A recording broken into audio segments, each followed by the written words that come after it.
All right, how is your Social Security benefit calculated? Now, the short answer is it's really, really complicated.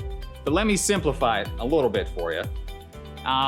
What they do is they take the average of your highest 35 years of earnings.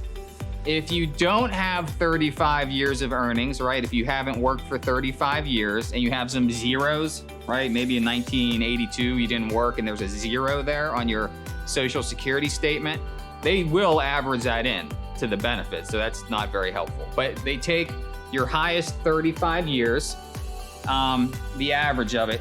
Now, you have to remember, like if you made $3,000 in 1978, they don't count it as $3,000. They probably count it as about $30,000 because Social Security is trying to add in inflation and trying to make it equivalent to what kind of money you'd be making today.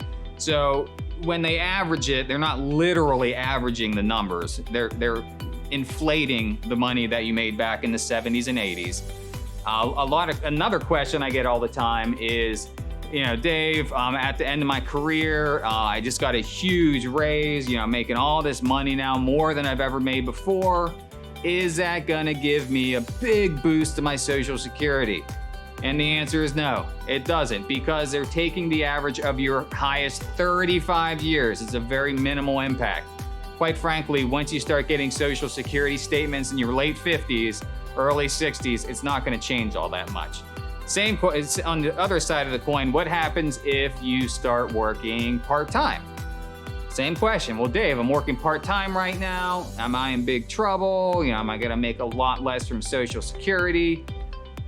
No, it has very little bearing on how much you're going to get. Some people think it's your highest 5 years. Some people think it's your last 3 years. It's not how it works. They average the 35 years out, and that's how they calculate your benefit. Another thing to understand, which is interesting, is if you've been making $30,000 a year for most of your life, you know, adjusted for inflation, you're going to get probably around $1,400 a month from Social Security. If you've been making $60,000 a year for most of your life, are you going to get twice as much? No, you get about $2,200 a month. So, right? Social Security kind of smushes in the benefits as far as what you're going to get. So that's how they calculate your benefit, and I hope that helps.